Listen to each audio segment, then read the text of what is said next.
I'm Doreen Steinberg. I was born in London in January 1940 and I came to live in Luton in 73 when I was married, but I will always think of London as home. I was evacuated to Allcannings near Devizes in Wiltshire when I was 3. And my sister had gone 6 years before when the school had left London. So she was really happy there. She loved it. It was daughter in the family the same age. But I hated it. I still don't like the country now. And when my mother came, my parents both came, I followed my mother to the end of the garden and I said, I want to come home tonight. Yes, all right, darling, she said. And I thought she said that too easily. I can remember now the panic feeling that she had no intention of taking me home. So I thought, well, I wouldn't beg her anyway. Wait till I get into my dad. So we went into this tiny cottage and I cried and screamed and said, bombers or no bombers, I want to come home to London tonight. The woman said, take her, take her. Daddy said, well, we can't leave her like that. So I came home to London. Although I was only 5 when the war ended, I remember Churchill's speeches on the radio. And I remember it very clearly. I remember the searchlights in the sky when I was carried out to the air raid shelter. I remember the sirens. I remember it all. But never was I afraid in London because I was at home, I was with my parents. And who wouldn't rather die in London with your parents than die in the back alley somewhere? And what would we have done? We'd have had no parents to look after us. So, to me, Churchill took the English language and he mobilised it and sent it to war. And he was the only one who gave the English population, the civilians, the courage to carry on against all the odds. And I can't tell you how angry it makes me feel when the people don't appreciate or give credit to the people who saved their lives. They gave their lives for our lives. I just can't understand the lack of respect. It's a disgrace. Anyway, I led a pretty charmed life, really, because I got to 82 before I never even had a headache.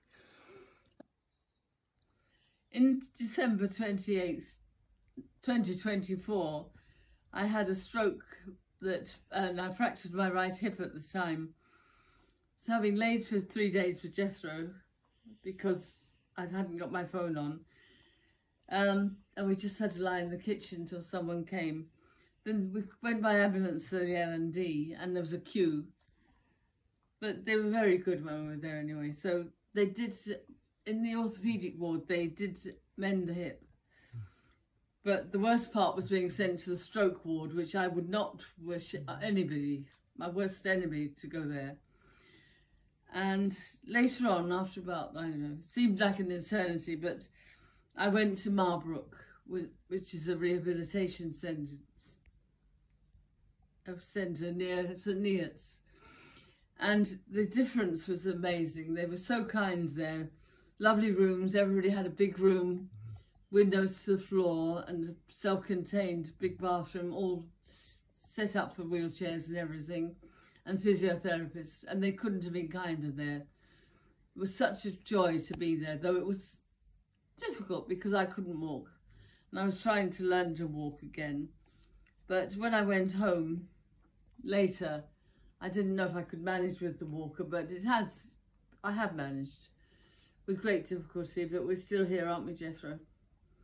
And mainly it's been due to Angela. Without my friend Angela, she was the one that labelled all my clothes when I was going in there. She arranged everything. She stayed with Jethro for 4.5 months in my house. She did everything for him here. And then she set up the whole house for me when I was coming home. So without her, I couldn't have managed. She's been a godsend. And she's still a godsend, bless her. And so that's it. At the moment, I can walk much better now with the frame. I wouldn't say it's great, but I have been able to get in and out of a car. So it does seem a bit better. It doesn't seem as bad as it did a couple of months ago. And I'm really grateful to all the people at Marbrook because they were very supportive.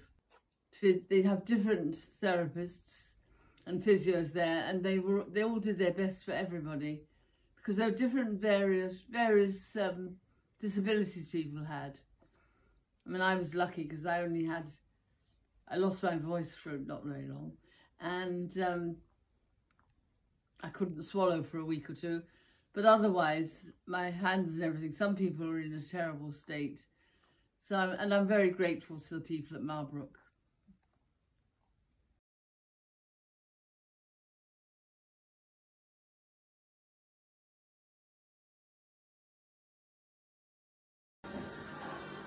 This is the Marlbrook Centre near St Neots. Rehabilitation Centre.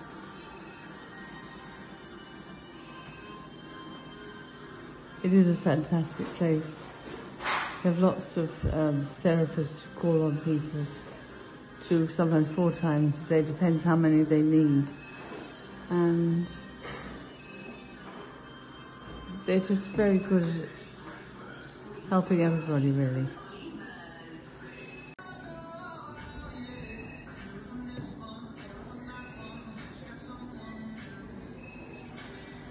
So this is the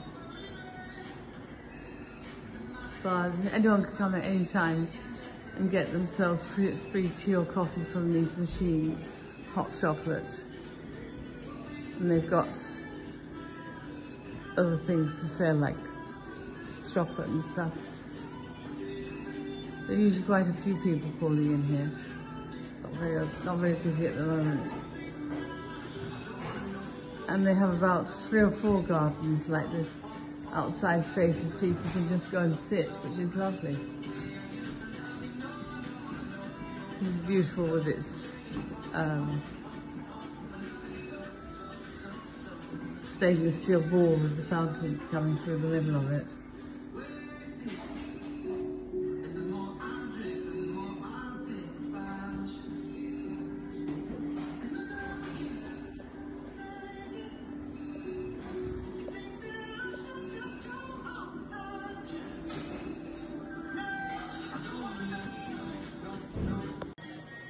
So this is one area where some people come and sit and have lunch. A lot of them have it in their rooms.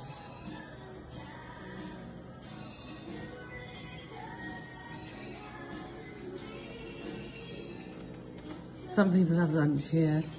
They can just sit there and watch television if they want to join a bigger group.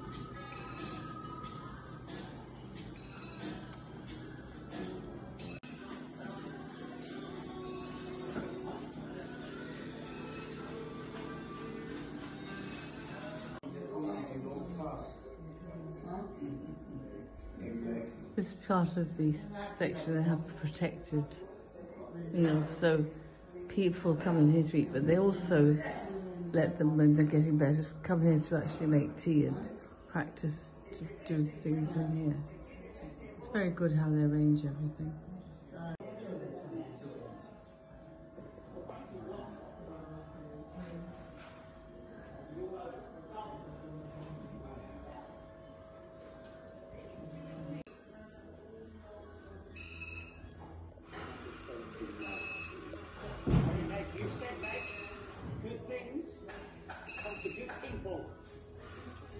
That's the way into the flat that I've got. I'll show you in a minute.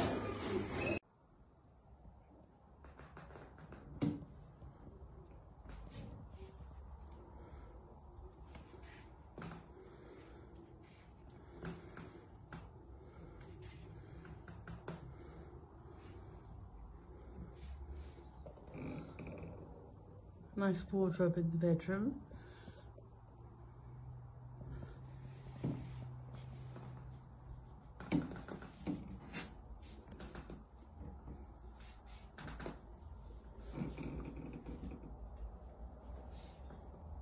Another nice big window to look out of. Cheerful. The chest of drawers and the clock.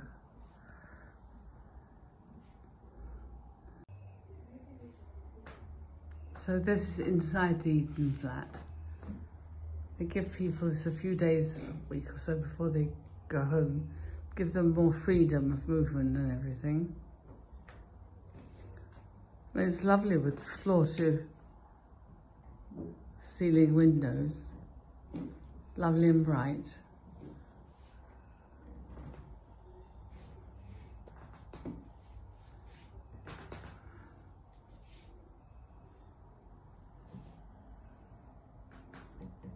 That's the Premier Inn opposite, and just a few yards down that road is the Crown Hotel.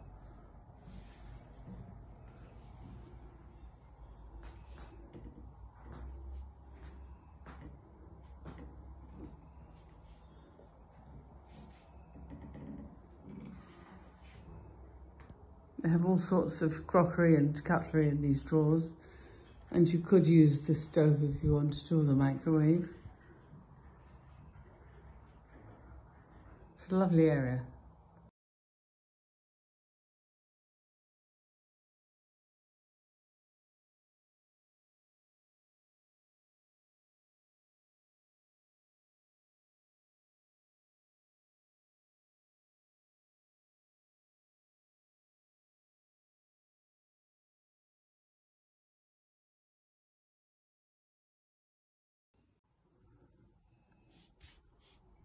The receptionists are exceedingly good.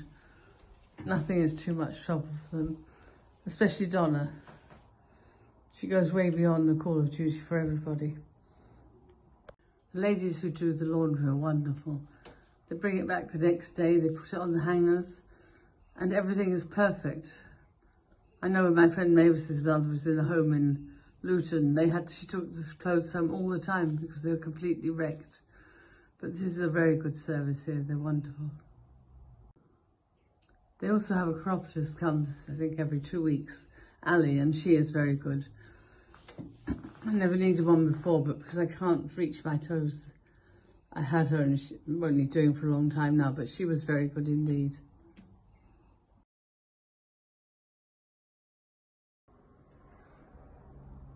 The hair salon and the gym are on the 3rd floor.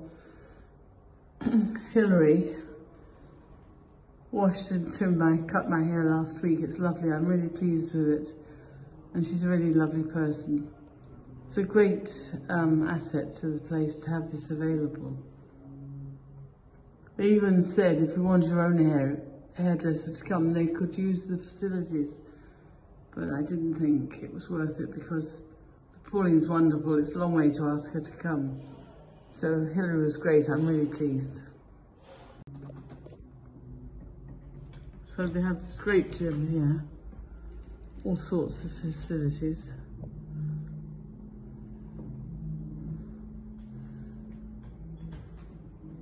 It's lovely and bright. And they have a group of wonderful therapists who really help people to gain movement and have confidence again.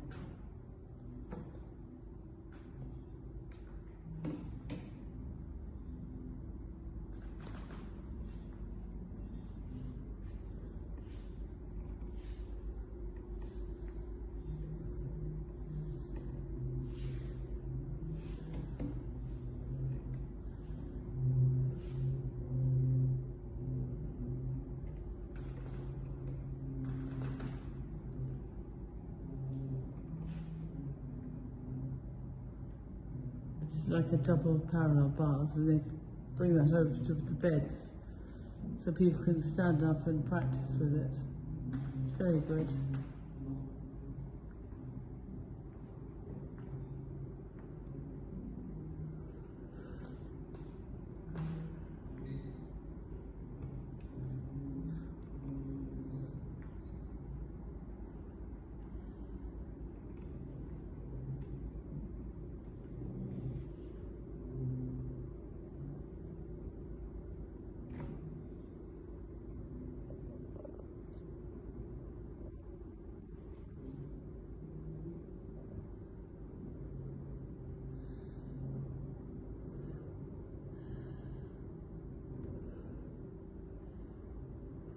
Some people after a stroke have a lot of therapists. They need speech therapy, and sometimes their hands are really like claws and they have to uncurl those. So they have about 5 therapists.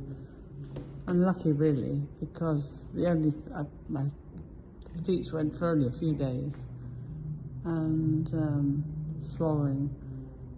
But otherwise, I've got the use of all my limbs. It's just a question of getting strong enough to have the confidence to use the walker, which is a bit worrying when I go home next week.